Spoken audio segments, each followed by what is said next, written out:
Across the ages, people have been drawn to cities, centers of power, protection, and privilege, but also places of crime, corruption, and crushing poverty. Today, over half the world's people live in cities, drawn by the promise of prosperity.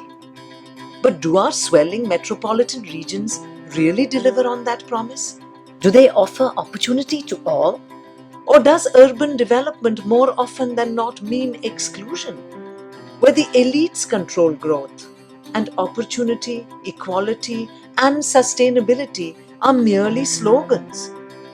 What's our vision of the ideal city? Is it ambitious and competitive? Or does it promote fairness and equity, lifting the lives of all? We believe it can and should be both. That means building affordable housing, strong schools, transportation that connects people to jobs, green spaces, and civic places. It means city and suburbs as one thriving whole, and it means involving people in the decisions and plans that affect them. Welcome to the future, to a place that fulfills our highest aspirations, to a place we can choose to create. Welcome to the Just City. Thank you, thank you. We've gotten to use that a couple times now. I'm glad we had it produced. So I'm George McCarthy from the Ford Foundation, and I really want to welcome you to our panel on the Just City. For us, social justice is really not a luxury or an option, but it's actually a prerogative if we're really going to make cities function in the global economy of the future. And it's clear that the tremendous growth of cities really have to be kind of central to all of our discussion of what cities will look like, how they'll function in the future, because all of the world's population growth in the next 30 or 40 years is going to take place in cities. We're going to add more than 2 billion people to the cities of the world in the next 30 years, and by 2050, we're going to have 6 billion people living in cities.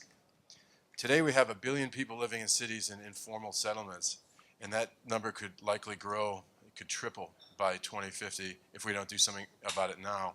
And so for us, we think that it's just not acceptable for us to think through technocratic solutions that work from the top down and technical solutions that help us to move people around the city if those solutions don't involve all the people who live in the cities of the world. So as I said, for us, social justice and inclusion are no longer kind of luxuries, not things that we can attend to at our own discretion, but things that we'll need to attend to if our cities aren't going to get choked by just growing informal populations that are going to make it impossible to even do business. So I want to introduce our panel, and I also want to introduce our mode today because it's going to be slightly different. As you'll notice, there's an empty chair on the stage, and you'll see why in a second. But first of all, let me just give you our panelists in alphabetical order. We have Victor Dallant, the founder and CEO of Dallant Networks. Tim Campbell, author and chairman of the Urban Age Institute. Lila Jana, founder and CEO of Samasource. And Mikkel Moran, the founder of the Ground Truth Initiative and MAP Kibera. So thanks for coming and join me in welcoming our panel. All right, so what's with this empty seat? The empty seat is the seat that any of you who would like to engage in this conversation will occupy. And the way you do that is to make yourself known to our co-moderator who's wandering around, Jessie Fuller, in the audience. And she'll be keeping an eye out. You just have to get her attention and tell her that you want to join the conversation. This is for a couple of reasons. One, because we want to make sure that all the conversation in the room takes place up here, so quit using your BlackBerries and tweeting. No, go ahead and tweet. And also because this thing is being webcast so that anybody that's going to be talking would be on the stage and would be appearing. And God knows the living rooms and computers of the thousands of people around the world that are watching this at this very moment. All right, so the operative kind of metaphor for this session is bridges, right? And we're thinking about how do we build bridges from where we are to where we need to go? How do we find bridges of opportunity for people who live in informal settlements into the mainstream economy, into mainstream employment, into mainstream habitation? How do we deal with places like Rio de Janeiro, where more than 20% of the population lives in 500 or more favelas that are poorly served by the infrastructure, poorly served by the public sector? And how do we make the pivot from where we are now to a place in which everybody is kind of included in the fortunes and the promise of the cities of the future? So with that metaphor of bridges, I want to start with Lila. And Lila, maybe you can talk a little bit about the kind of bridges that you're building between informal employment and formal employment for the people who work for Samasource. Sure. Hi. Nice to meet everybody. I'm Lila Jana from Samasource. Sama means equal in Sanskrit, and it is a nonprofit social enterprise I started 4 years ago to connect people living in poverty to work over the internet. We've paid and trained about 3,000 people, close to $2 million in wages, and I'll just tell you a little bit about one of them who you see on the screen here. This young woman is named Jacqueline. She's from a slum in Nairobi, Kenya, and she's in her mid-20s. And Jacqueline is part of a growing number of people who are entering the formal labor market, thanks in part to Samasource. What many people don't realize about just employment is that of the 3 billion people around the world that work, fully 1 billion of them make less than $2 a day for working full-time. And that's a problem that we need to address if we're going to talk about just cities, because many of these people live in cities or aspire to live in cities in the short term. So Jacqueline lives in a slum. She got a job with us about 1.5 years ago doing computer-based work. We call it micro work. It's a model that we invented a couple years ago that takes big technology projects and breaks them down into small tasks that can be done by people who are literate, who understand the basics of how to use a computer, and don't require much training. And interestingly, this includes a lot of people in places like Kenya, where 95% of people under 30 can read and write in English, but there's just a huge lack of formal jobs. So we met Jacqueline at home, and if you can switch to the next slide, you'll see her working at her center. So she reports to one of our delivery centers. She actually has graduated out of Samasource, so this is a photo that was taken of her last year. She now works at a computer repair shop part-time. So what we do is we have a model that we call micro work, right? But we use that as a method of bridge employment. So for many people who are trying to enter the formal labor force from communities like Jacqueline's, there's really no way for them to get a foot in the door.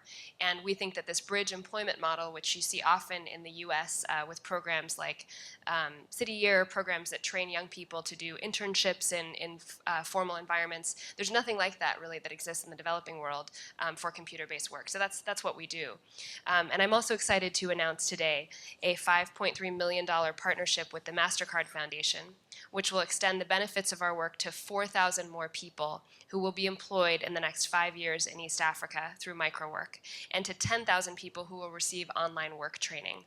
And one last stat there, just to get you excited, online work is growing at 103% a year, according to the founder of Odesk, which is the world's leading online work platform. So I think it's an often overlooked chance to employ more people in big cities. So Lila, a couple things. One, unlike kind of internship programs we have here in the United States, you're not kind of exploiting people to do free work for you, but in fact you're paying them what's considered to be a livable wage. And talk a little bit about what that wage does for them and their families. Absolutely, it's transformative. Work is kind of a dry subject, so getting donors to care about work versus, I don't know, cute puppies and kittens, and it's not as appealing to many people as some of the other charities they support. So we have to show them what work really means to someone like Jacqueline. To a young woman in one of the poorest parts of the world who's been told by a lot of people around her and by her society that the content of her brain isn't really worth much, work is everything. A wage is everything. And what we've seen is that many of our workers start investing in themselves for the very first time. They start saving for their own education. Jacqueline actually is able to afford university now. She wasn't able to afford that before working, and now she's got a part-time job that lets her do some work and lets her go to school at the same time. We did a study of our workers in India and found that many of them, particularly the women, started doing things that we never anticipated. They started voting. They started advocating for themselves within their families. We have many women who now have fathers-in-law who watch their children so that they can work, which is really unheard of in a lot of the places where we operate. So certainly it's a transformative thing. It's in many ways a disruptive thing, because it really disrupts kind of the cultural norms. And one of my goals of trying to put this panel together here was to be disruptive as well, because one of the things you might know that we're talking about here that we haven't heard a lot about in the rest of the day is people, right? And so that's kind of interesting that we're talking about cities populated by people, but we've been obsessed with technology and cars, all right? So we're going to be disruptive, and hopefully we'll be more disruptive. And part of being disruptive is getting you involved. And so I'm just reminding you again, raise your hand, make yourself known to Jesse if you want to occupy that other seat and get involved in the conversation, which is going to be a conversation in a minute. We'll see. Okay, so part of kind of bridging people from where they are, from the margins of society into the mainstream, is bridging them through employment, like Lila just talked about. But part of it is actually bridging them in a different way into engagement, involvement in being able to, in some ways, participate in the decisions that will influence the pathways of their lives for the rest of their lives. And part of that is kind of getting them put on the map, and part of that is getting them their voices empowered to be heard in all of the high technocratic circles that we hear about, with planners and who decide what infrastructure needs to be built, what needs to be done in the cities. And so Mikkel is here fresh from Cairo, where they're actually been working. Kind of fresh. What's that? Kind of fresh. No, he's not. Well, yeah, he's actually fresh all the time. He's a little bit stale from Cairo, but nonetheless, Mikkel, tell us a little bit about what you do to kind of put people on the map and get them engaged in their own futures. Thanks. Hi, I'm Mikkel. I'm co-founder of Ground Truth and of Map Kibera. I come from a very different background from a lot of you. I'm an open source software developer and web developer, which is technical, but open source software puts people and communities to the forefront of technology, and that's what in this work, I've tried to bring to a place like Kibera in Nairobi, Kenya. It's quite a well-known slum, quite large one. 250,000 people live there in 2.5 square kilometers. And 3 years ago, we went to Kibera with what was at that point a blank spot on the map. This is a place with global profile, hundreds of thousands of people, but yet there wasn't any representation of this place on maps. Officially, in government maps, it was considered a forest. And this was the image of Kibera that we started with. We work with a lot of open participatory technologies, particularly OpenStreetMap, which is an open source, open data project with thousands of volunteers worldwide. We also work with citizen journalism, participatory video. And we went to Kibera not to do the mapping ourselves, because we would do a terrible job of it, and no one would certainly, the best people to do that work are the people who live in Kibera. So if you go to the next slide, maybe one back. This gives you an idea of what Kibera actually is like. Thank you. Extremely dense and actually surrounded by quite wealthy areas. You can see there's a golf course just north of Kibera and quite wealthy estates, which is where a lot of people in Kibera work. They work as security guards. They work in, they work at Samasource, but they also, a lot of them work in the industrial area of Nairobi. After just a little training in the exact same technologies that anyone around the world would use to make maps, GPS units, open source software, web-based collaborative platforms, they produced the next slide, which, can I just go ahead? Yes. They put themselves on the map completely. And this, I think, was, for them, quite transformative. We worked with young people who hadn't had a lot of opportunity, very smart, very engaged in their community, had wanted to go to school, had wanted employment, couldn't find it. So they were interested to learn something new. And, but yet, their entire lives they had spent being told, you're from Kibera, you're from the slums. And the change in these people personally and the way that they held themselves engaged with broader society, the technology, actually creating this map, created so many opportunities for them to connect with technology communities in Nairobi and globally, connect with the international organizations, which are all for East Africa headquartered in Nairobi, and bring their personal experience and their understanding of this place to people who previously had been making decisions for them or trying to make decisions for them. Kibera is, no one knows how much money has been invested in this place, but yet you see very little visible results on the ground. So Mikkel, I mean, one of the things that you did was, of course, establish enough trust with the people there to get the map made, where they would participate in actually populating that map and talking about what was there and what was going on.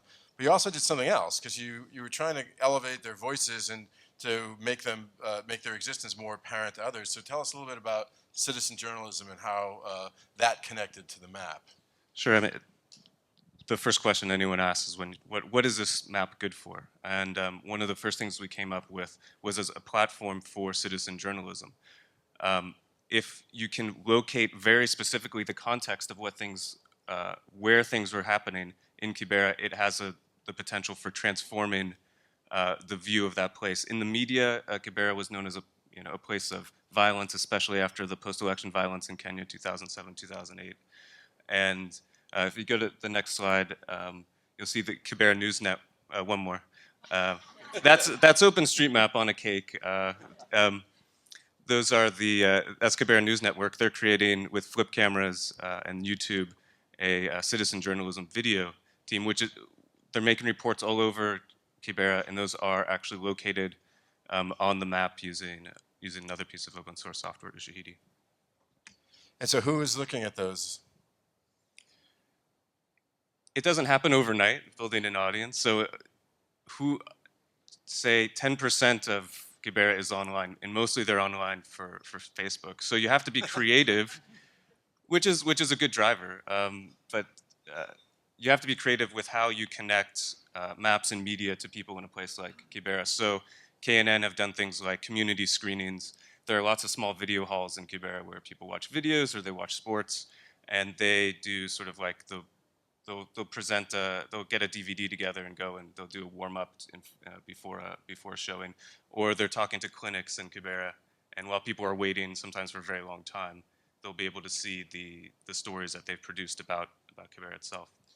So we've been talking a lot about information today. We've been talking about how data is oil, right? I guess this is the new oil, right? And so we've also been talking about how kind of information kind of drives the smart city, but in some ways, information also drives justice in the city. And as Mikkel just pointed out, this is something that allows us to elevate the lived experience of people on the ground, put it on a map, but also put it out there on the web.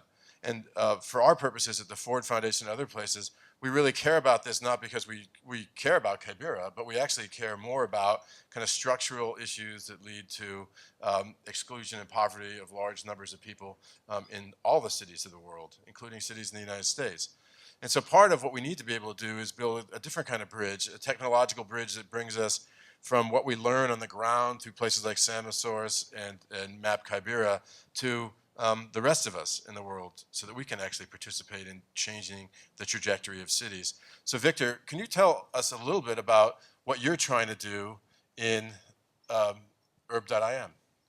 Yes, if I can get to my slide, yes.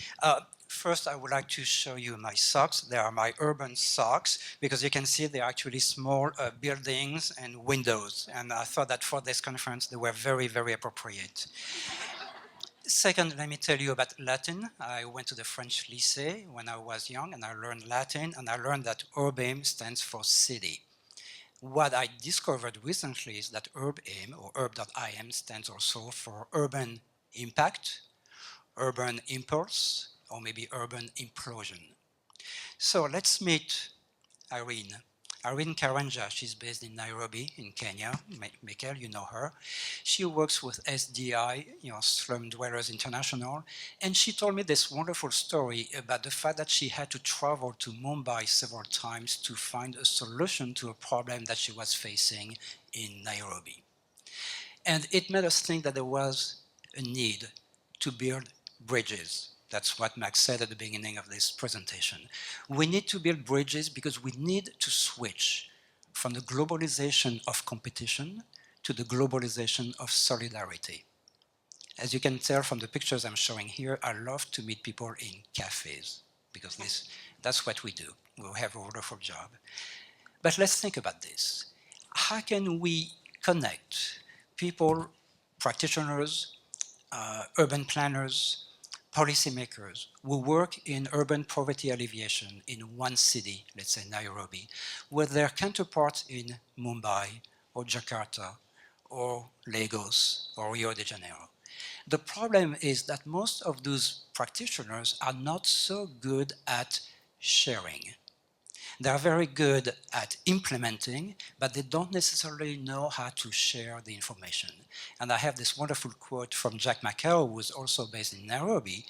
You scale up by sharing, but if we are very good at implementing, we're not so good at sharing. It's not our core business. So that's where we come in. We built a platform, Herb.im, which is live, of course, at Herb.im in 4 languages, Spanish, Portuguese, Indonesian, and English, of course, to connect, to build bridges and to connect with practitioners and urban planners and policymakers working in each of the cities so that they can learn from their counterparts in other cities. It's a platform, as I said, in 4 different languages. It means that we also tweet in Indonesian. I won't bore you with this because it's quite technical, but it's working.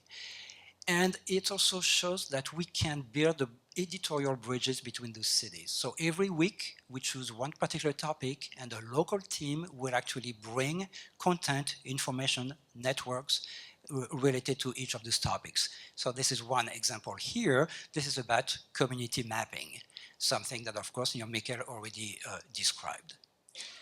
And we're taking it to the next level. So we are doing this on one platform, but we also realized that we could go from one online platform to the next. So we have a new assignment and we're building a new platform for the World Bank.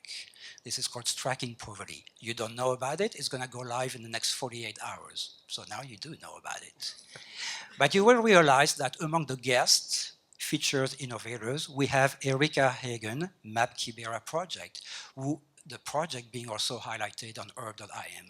So this is a cross-pollination of information, data, building bridges between cities, between online communities, between organizations, from the Ford Foundation to the World Bank and to all other organizations, and of course, other smaller organizations working on the ground. And Victor, you're also working on a domestic urban platform as well, right? Well, we're working on this, and we did some research, and we found out there's a slight difference between the developing world and the US.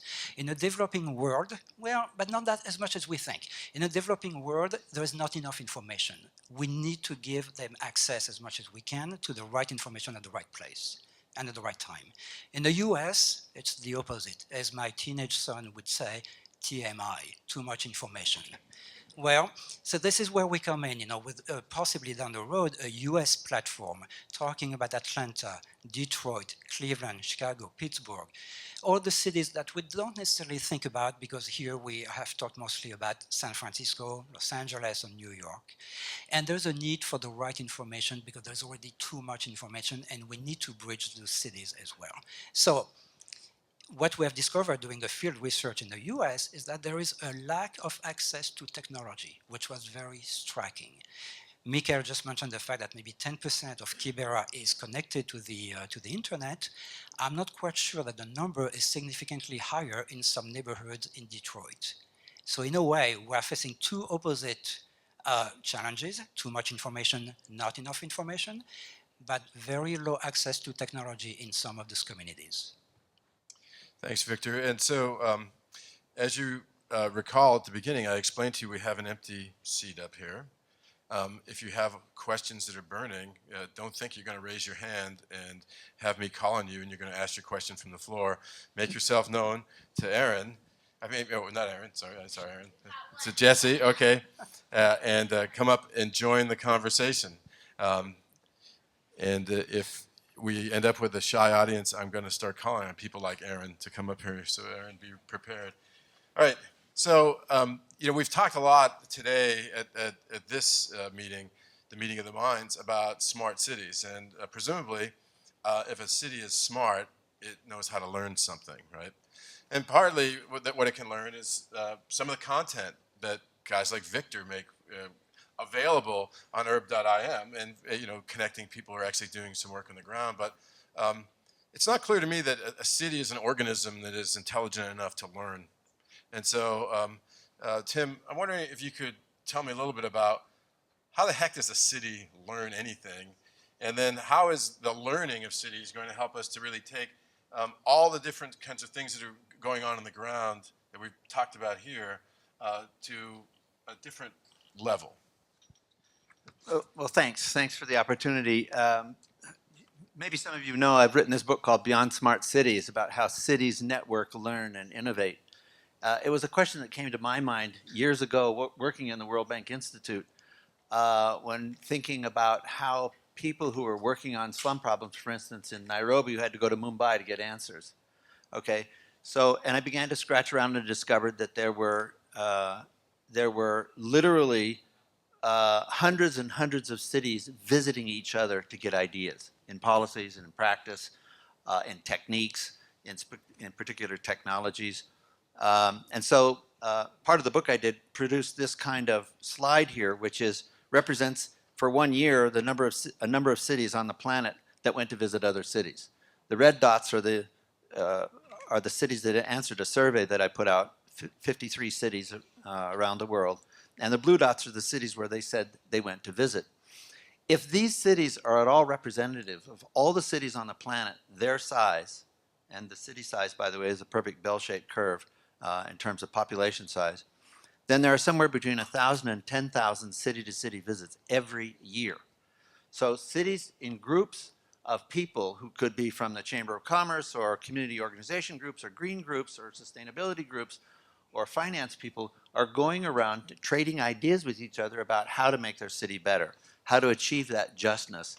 And in that way, in a sense, what's going on in this shadow economy of exchange is a scaling up process, because the good ideas are invented almost everywhere. No one city has solved all of its problems, but any city can find something close to a problem it's likely having by going and visiting another city. So this is one of the things that was striking about the city-to-city visits. Just take an example of Seattle. Seattle sends 100 business and civic leaders to a different city every year. These consist not just of public sector people. In fact, they're the minority. It's mostly business and community people. So you get the vice president of Boeing and the chief legal counsel from Amazon and somebody from Microsoft and somebody from the fish market and somebody from the community organizations. And they all go because after 15 years, since 1993, almost 20 years, they go because they know this is part of the city culture, a part of keeping it alive, a part of keeping it up, holding position and moving ahead vis-a-vis other cities. But there is one other thing I wanted to talk about, if I may, Mac. So, but before you go there, I want to ask you something. Why is there a big hole in the middle of this map called Africa, with very few people moving back and forth and visiting Africa, especially given the fact that we have 3 people up here that would pretty much represent that Nairobi is a kind of a fountain of social innovation? Yes. Well, I couldn't get cities from Africa as a city to respond to the survey. I had only one. And so it's a hole in the data. And so the cities that did respond, the ones that are red, didn't choose to go to Africa to kind of learn things? Is that None did. None did. No. Interesting. Yeah. But, I mean, we're finding, for instance, particularly out of Shack Dwellers International, out of India, you know, the whole ethos and package of knowledge that has grown out of long experience in working with shack dwellers and women, it has moved kind of as a package to Cape Town, where a similar kind of traction is being achieved there by using the same techniques, the same assumptions, the same policy prescriptions, and so on. So I think there's still a lot of great potential in South-South exchange. In fact, a third of these cities, it doesn't show up quite so blatantly here, but a third of these cities were doing South-South exchange, exchanging with each other ideas and best practices. All right, so go where you're going to go before I moved you in the other direction. I wanted to do a quickie also on, could I have the next slide? My world consists of 1,000 cities on the planet that have more than 500,000 in population. And in fact, this is not the slide I expected, and so I'd like you to ignore it because I want you to hear what I'm going to say now. And in these 1,000 cities with this much population, half of those cities have more population in them than half of the countries in the U.S., in the United Nations. So that means there's a whole new level of player on the global scene who are interested in making change and holding position and moving ahead in competitiveness and sustainability and so on. And they're being more and more effective. Just think about Copenhagen, Rio de Janeiro, and the climate change meetings, which were pretty much sorry failures. And yet cities, through land use change and managing traffic and doing a number of other things, can manage to make some headway in these areas. And in these cities, in these 1,000 cities, between now and 2030, a third of that population will be made up of people under the age of 25. What we found recently in a study that's now coming to the Just City and refers a little bit more to the experience we've already heard, is that large numbers of young people are picking up mobile platforms. There's almost 7 billion of them out on the planet now. They're not smartphones. They don't have access to the internet. In fact, it's all narrowband. And we've discovered an amazing amount of creativity and inventiveness among the young people to solve problems, to create their own identity, to assert their positions, to clamor for justness in rights, in property rights, and in political affairs, and having voice in their communities. And so, think about it. We have a whole generation now who's grown up digitally literate with a mobile platform. And in the next 10 years or 15 years, as they're beginning to be adults and before the internet reaches the poorest parts of the planet, their children will also be digitally literate. So what we saw in Tunis and in Cairo these past few years is only a tip of the iceberg, I think, not of political violence or upheaval necessarily, but certainly of expression, of voice, of engagement, of the need to get out and connect with their local government. And we just did a paper recently for the UN that shows, that categorizes a lot of different ways that young people are connecting with local government, engaging, using SMS mainly, using narrowband, but using SMS on a radio station that then gets broadcast to 300,000 listeners. So there's an amplification of the message there. So I think these kinds of groups, these kinds of activities reinforce, I think, some of the things that we've already heard today on the panel about how justness gets scaled up.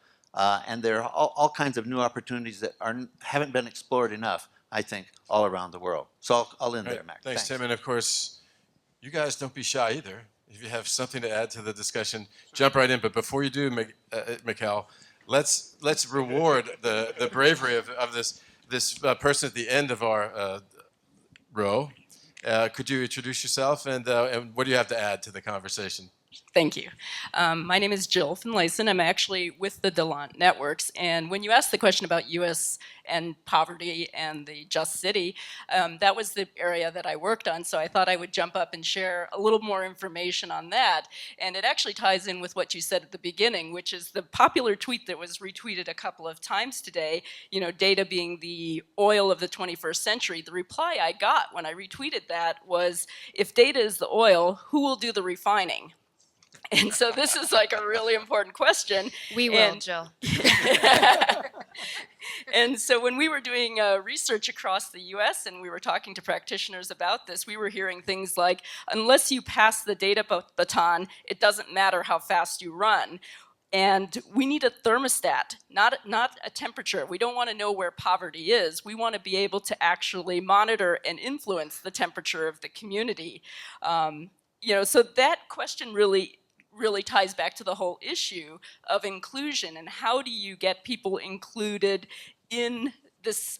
And in the US, there's a couple additional challenges, which is that people don't like to talk about poverty. It's kind of a verboten word. They don't want to be called poor.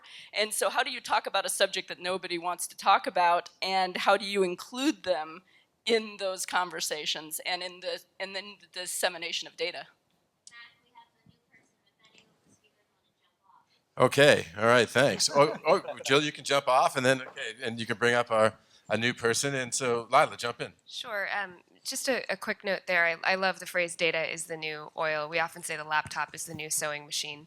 Um, and I think one thing that's really interesting about the world that we live in now is that we have the ability to employ people to refine this data in a cottage industry way. At a very small scale. And that's really interesting because you don't need all the infrastructure that you need to refine oil to refine data. And we're starting to see incredible trends in the industry that I sit in the crowdsourcing industry, and in outsourcing, with smaller and smaller groups being able to get together and actually earn money making sense of this data for companies. So one thing that's really blown me away is that 5 years ago when I started SamaSource, the outsourcing industry was dominated by big players. There are 7 men who've all become billionaires doing this basic data processing outsourcing work around the world. And we thought, what if we could flip that model on its head and instead of paying billions of dollars to a few people, pay billions of people a few dollars each. And that's now possible through the rise of these crowdsourcing platforms and through all sorts of online payment systems. So I think what's incredibly interesting about the world we live in today is that the tools to make sense of that data, to refine the data, if you will, are in the hands of anybody that has a basic computing device. So let's talk a little bit about data, Lila. Let's talk about scale and numbers. So what has SamaSource been able to do in the time that it's been in existence in terms of the number of people you've touched and the number of dollars you've moved?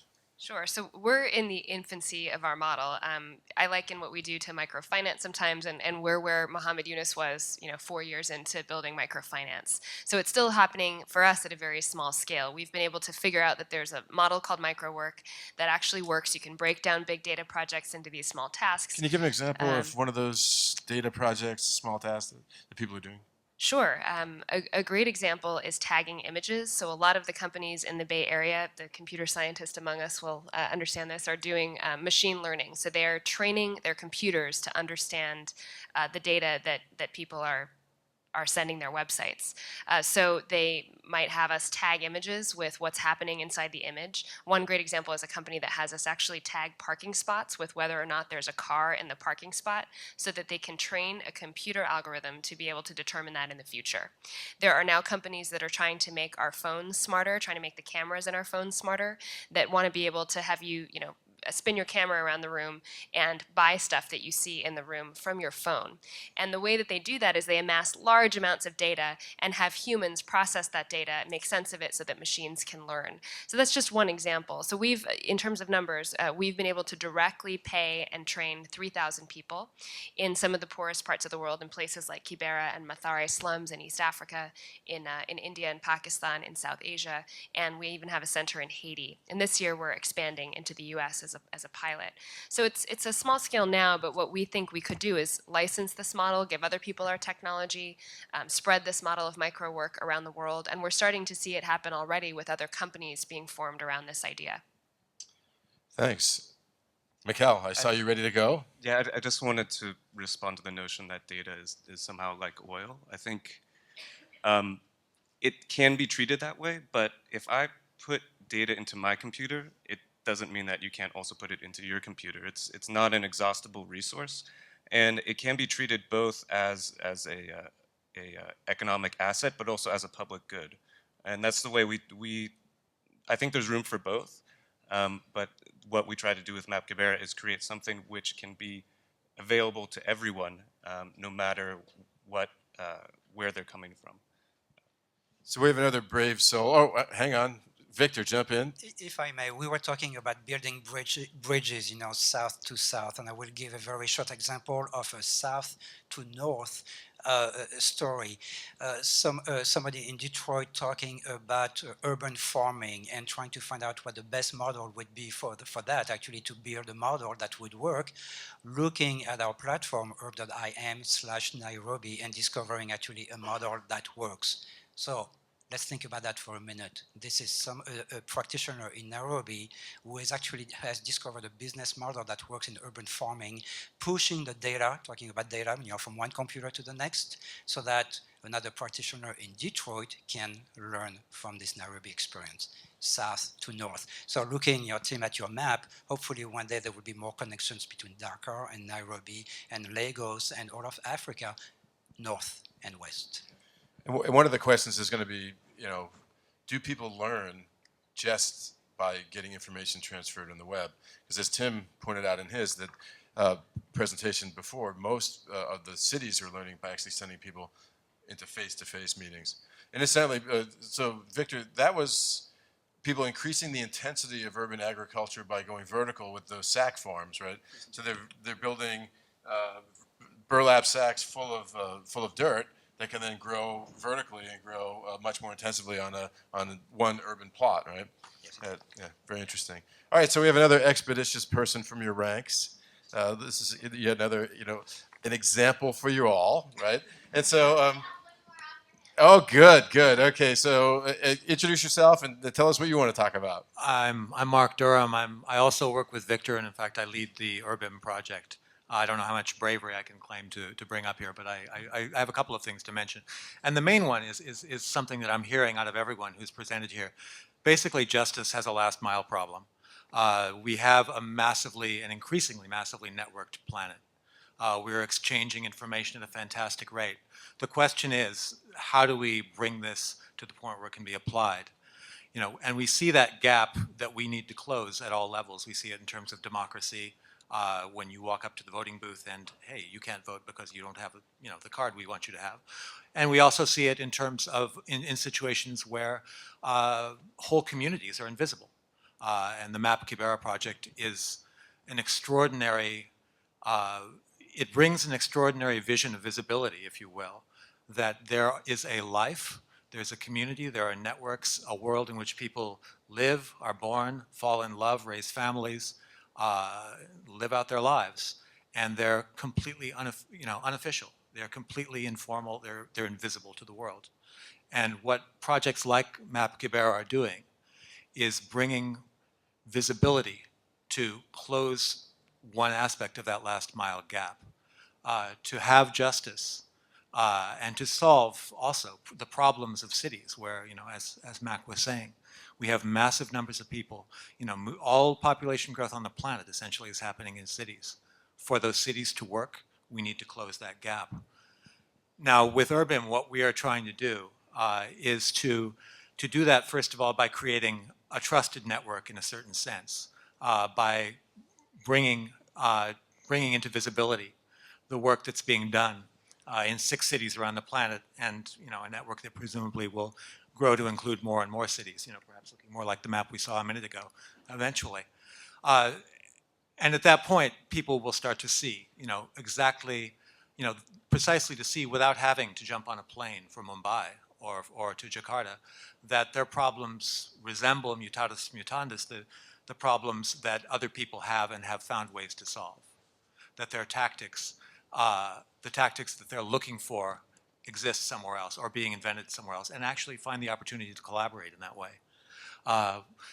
The micro-work model is a really interesting parallel to what we're trying to do at the level of strategy and tactics, to close that gap, to say you can find a way by collaborating across all of these cities and across these geographies to break down problems into soluble pieces. That is exactly what we need to do.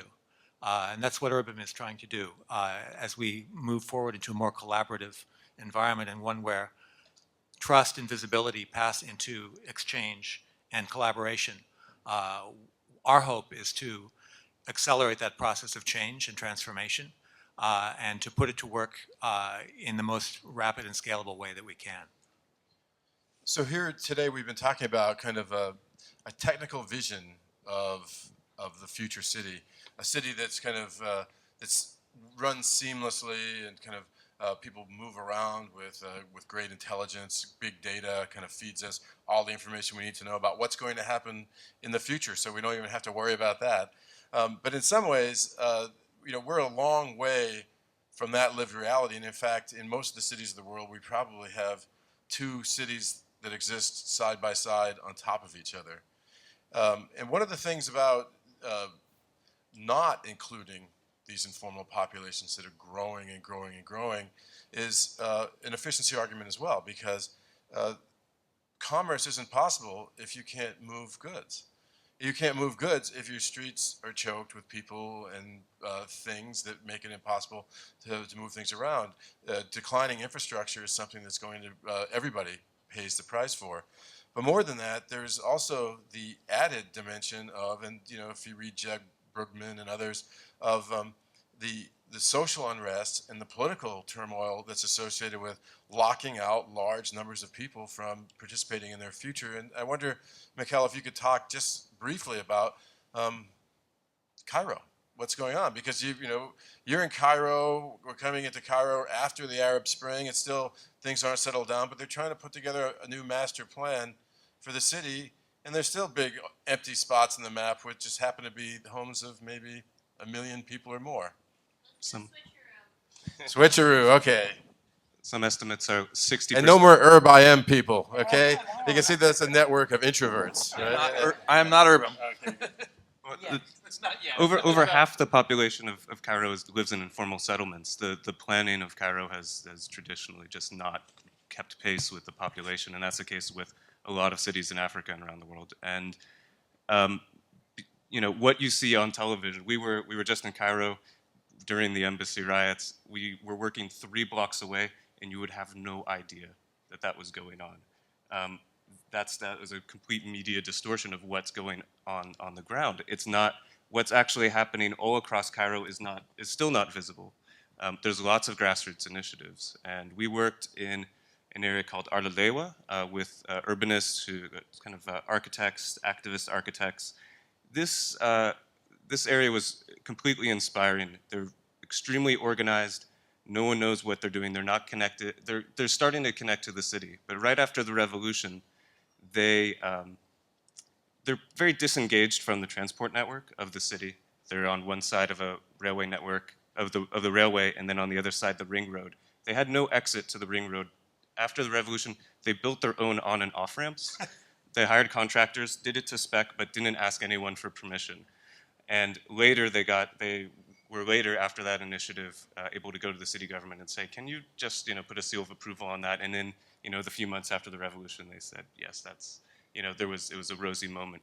But there's still this incredible grassroots energy, and it's still struggling to connect to the broader processes like the 2050 plan. And that's the thing that what I was also thinking, seeing that Africa-sized gap in the map, is that in some way it's not surprising that the city of Nairobi wasn't traveling as much. It's, they're over capacity and understaffed.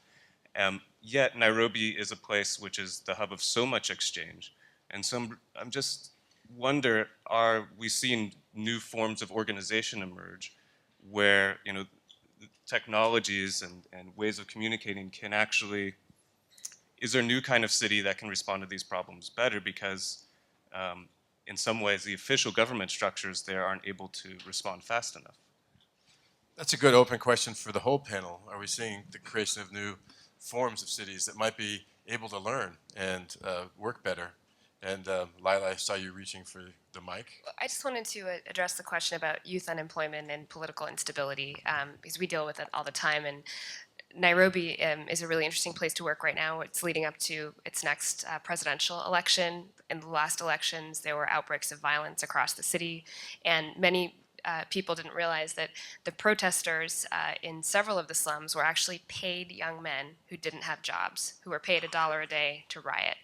And so I think that a large population of educated but unemployed people is perhaps the biggest threat to global stability that we have going forward, and certainly an enormous threat to cities.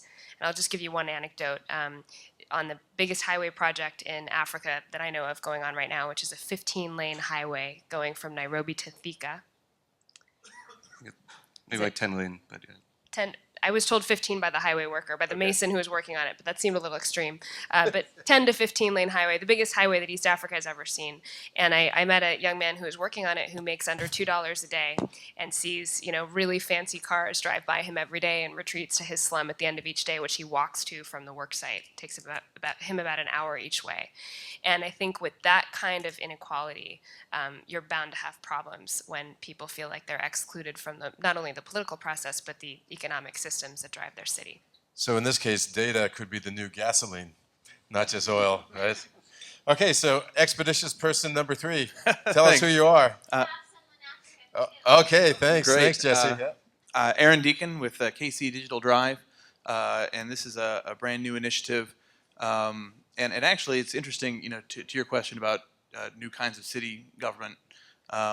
Kansas City, as a lot of you probably know, was awarded this Google Fiber project. Google's building out this fiber to the home network.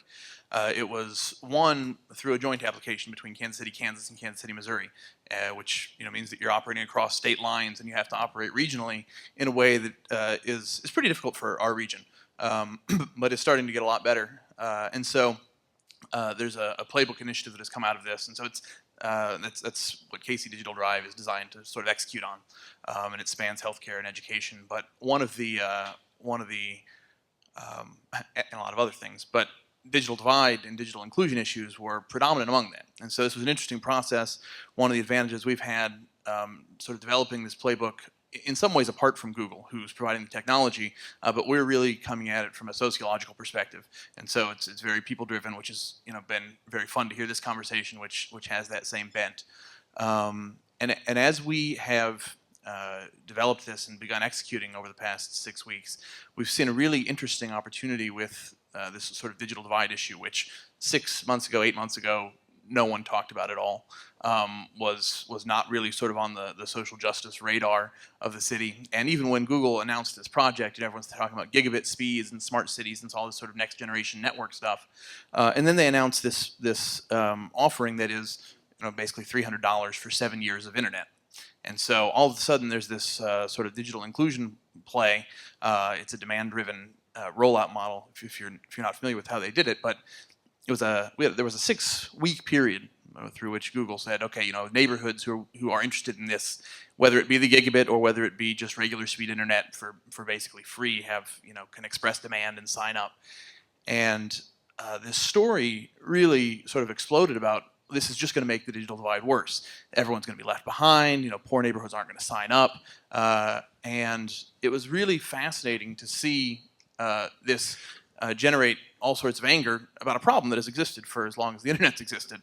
But it's a really, so the sort of point of this whole story is, when these kinds of events happen and when all these smart city initiatives that we're talking about and the technology, starts to really be on the radar in places, it sort of awakens this, digital literacy impulse and creates a moment to have citizenry engage in this as a justice issue. And I think when you were talking about the URBIM and sort of the U.S. cities and how you're seeing some different issues there and some of the same issues, I thought that was very interesting because the take rates are very low for just internet right now. And we saw a lot of people saying, well, even if it's $300, we can't afford that. Is there a financial issue? And in some cases that's true, but most people say we don't need it. I don't need the internet. I don't want it. And so the challenge, in terms of addressing that isn't just, how do you wire people up, but really how do you communicate that there's potential to change your life? So certainly in the first round of kind of technology and the internet, a lot of people worried about the fact that the internet disconnected people from each other and from place, right? It threw everybody up in the air. But now we're actually talking about kind of access and connectivity as something that actually kind of now reconnects people and maybe in a different way. So there's an irony there. And so Victor, I think you were going to jump in. Let's do a switcheroo. Okay, Jesse.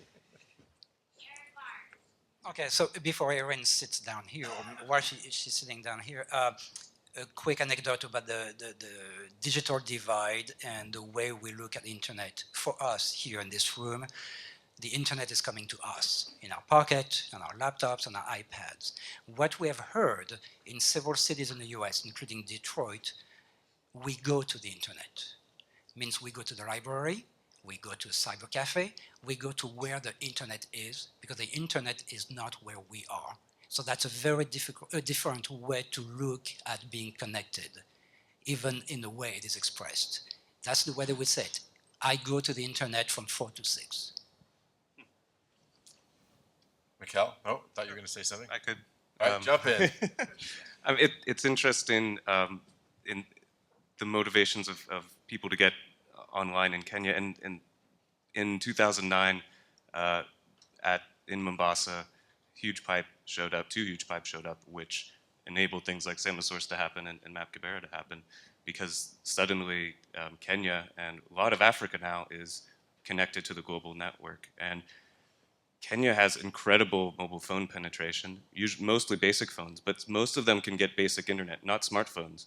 And yeah, Facebook is an incredible driver in Africa and it's interesting because that's a very personal relationship-based thing. And the other thing which is driving people to use their phones more is, of course, M-Pesa, which is another thing that I think the rest of the world can learn a lot about. It's a mobile payment system which more than half of Kenyans use regularly to transfer money.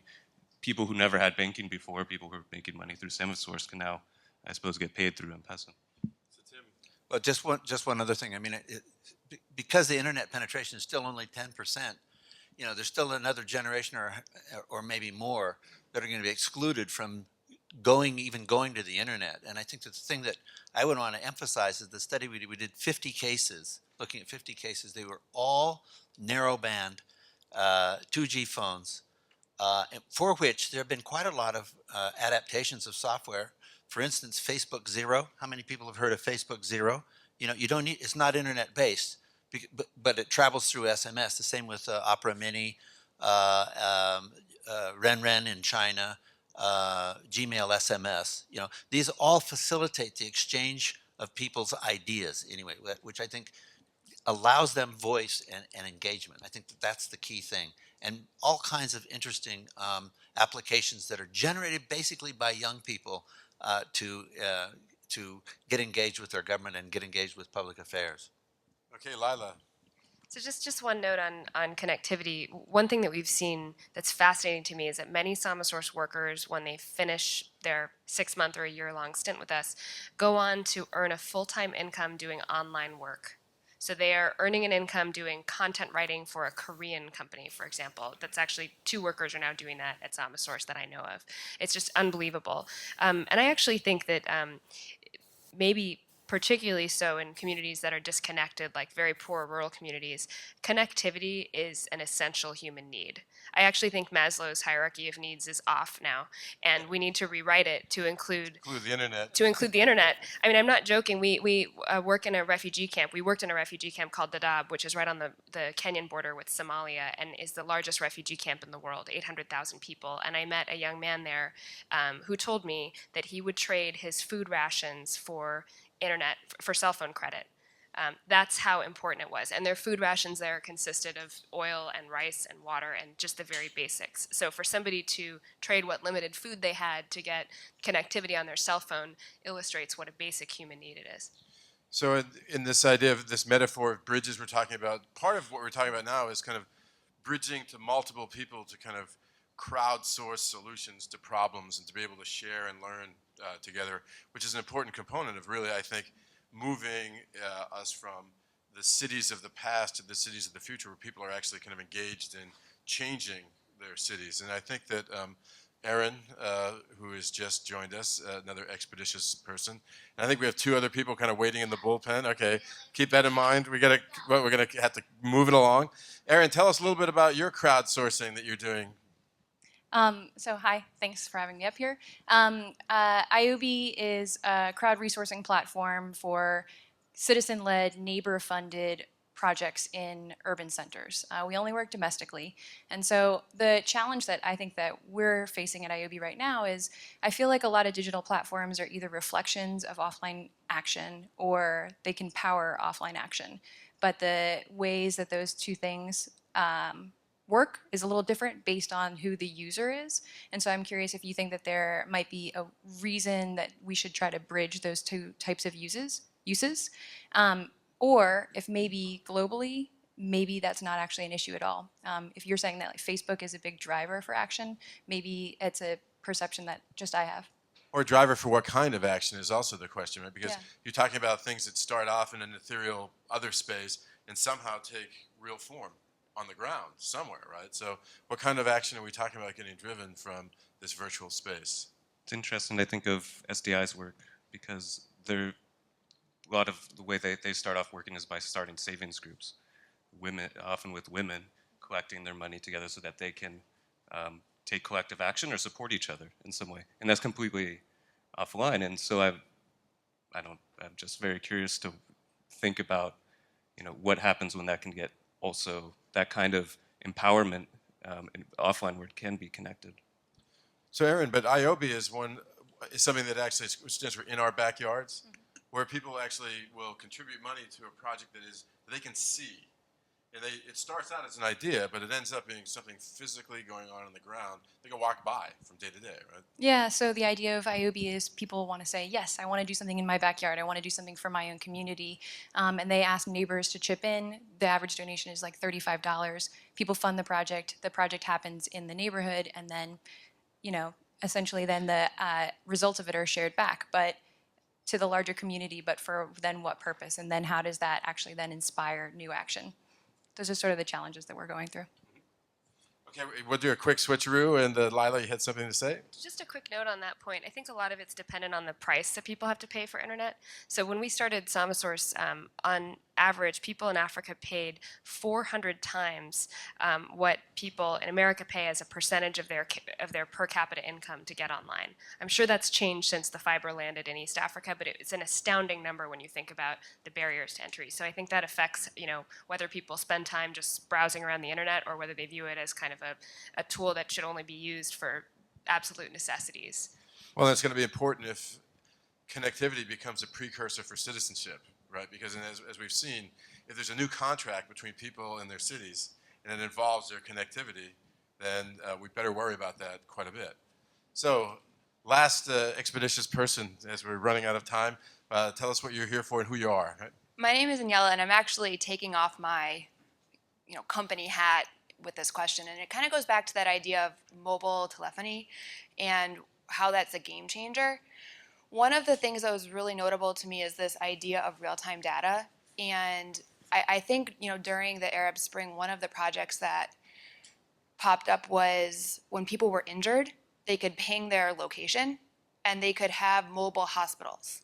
And I guess a question I have to this panel is, when you're talking about a just city and the services offered to citizens, do mobile phones kind of change what those services are and how they're packaged, and then redefine the relationship between the city and the citizen?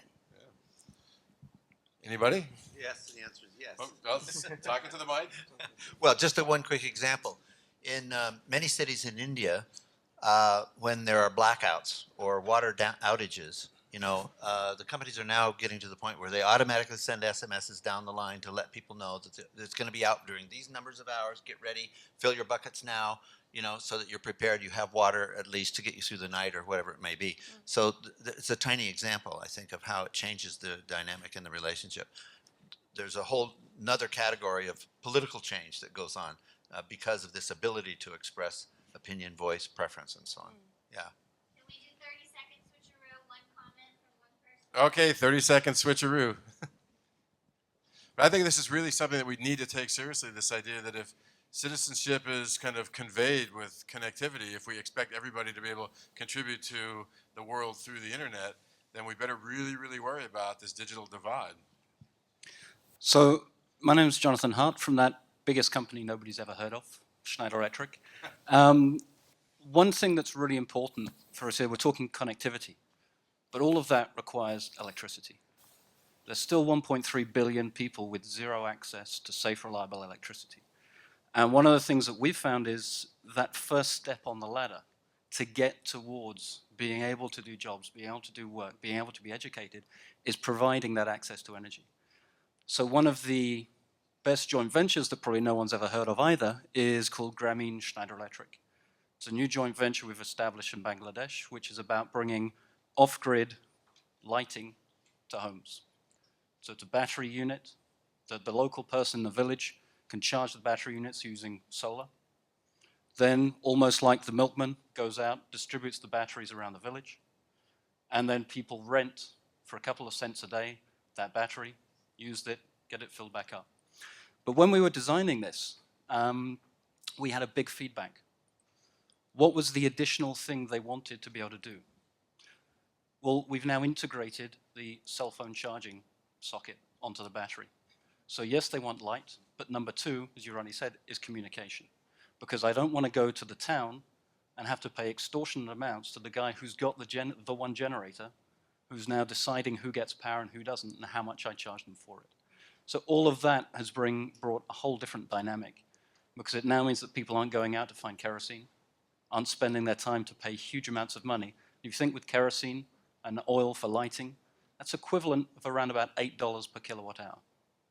How much are you guys paying in the States here? 10 cents? 8 cents? So as soon as you start to look at that, and I think this connection between IT and energy and electricity has to be even closer than it ever has been today. Well, thanks, and I see that we are out of time, so if we could just have a quick round of any kind of closing thoughts, and then we'll quickly vacate the stage so that Gordon, who's waiting in the wings, can take over. So, Tim, any quick closing thoughts? I think I've covered the ground for what I want to say. So, Gives me more time for mine. yeah. One word, herb.im. I'll just say, this is a city that talks a lot about innovation, but I think innovation without inclusion is meaningless. So I'm really happy that we're having this conversation. Thanks, Lila. And so I think that, I offer the radical proposition that for cities of the future to work, we're actually going to have to really care about things beyond technical systems, people. And we're going to need to actually figure out how we engage people in really transforming the places they live and participating in the decisions that influence their own future. I think we've talked a little bit today, but only a little bit, about the kinds of bridges that can be built that can help people to move from the margins to the mainstream, from exclusion to participation. And I think technology offers huge advances in that regard. And I think there's other things that offer huge advances too, like our ability to figure out how to get along and work together differently. And part of that is facilitated by technology, and part of that is facilitated by our intentions. And so hopefully one of the things we'll intend to do and continue to do is find ways to work together better across all sectors, the public sector, the private sector, the civic sector. And remember that the cities of the future, if they're going to really succeed, are going to have to be inclusive, and they're going to have to really attend to the needs of all the population, not just a select few. So really join me in thanking our panel, our expeditious audience members who came up and joined us, and thank you for your kind attention. Thank you, Mac. Thank you all very much.